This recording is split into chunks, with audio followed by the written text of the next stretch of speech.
Myra leaned in close, pressing her ear to the frozen wood. She remained motionless, listening. Again silence. Satisfied there was no imminent threat, she began to open the door. An earth-shattering shriek and another loud crash broke the silence. Myra slammed the door. Was that... She shook her head. It couldn't be. Scrambling away from the door, she dropped her candle, which snuffed itself out. God's teeth!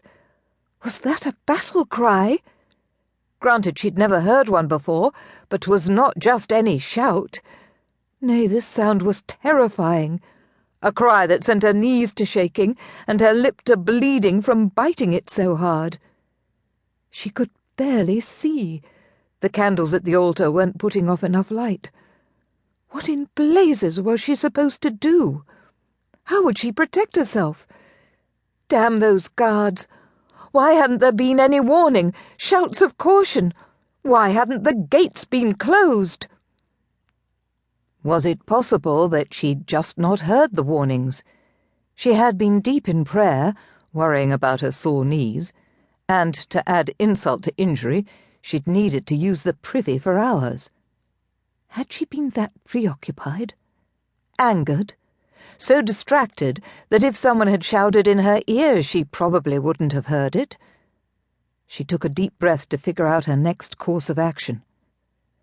The secret stairways. Lucky for her, the chapel was located in a tiny corridor off the gallery above the great hall. A hidden stair, inside the chapel, led up to the master's chamber. Embarrassed after her penances, which were often, Myra chose not to venture into the great hall. Instead, she preferred to use the hidden stairs. She knew them well. All of them. When she was just a girl, her father had shown her where they were located, and when she'd once found them fun, she now found comfort in their obscurity. Now they would not only help her hide her embarrassment, but they might even save her life. Myra did regret being sent to Father Holden for having listened in on a very private and political conversation. Her ears burned from hearing all the things he and his allies had said.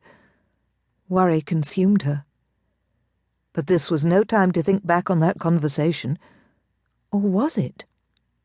There'd been a warning, rumours of an impending attack. But who would attack Fowlis? And why? Such an act was foolish. They had excellent fortifications. A stone gate tower was built at the front of the castle walls, with at least a half-dozen guards on watch at a time. Her brother Byron made sure the gate was always closed, and most often barred. Their walls were thick, and she'd thought impenetrable. If they were being attacked, there should have been fair warning. The guards could see all around the castle. No hidden spots for an enemy to hide. Her brother's retainers kept guard upon the walls and the lands. This she knew. So how? Then Myra remembered. From a neighbouring clan, Laird Magnus Sutherland had told her brother that they suspected an attack would come from a trusted ally. There would be no warning. Anyone could be the enemy, except Magnus had warned of one. Ross. Upon her father's deathbed this past spring, he'd signed a betrothal contract between Myra and Laird Ross, despite Ross being old enough to be her father. Myra and Ross' daughter Ina, who made Myra want to pull her own hair out, were the same age. Myra crinkled her nose. Wasn't it wrong to be the stepmother of a woman who shared her birth here? Myra's reaction to the news of her betrothal had garnered her a penance too. 3 days in a hair shirt, and her skin had been so irritated she'd not been comfortable in even the softest linen chemise Astrid could find for her for nearly a fortnight. Could it be him?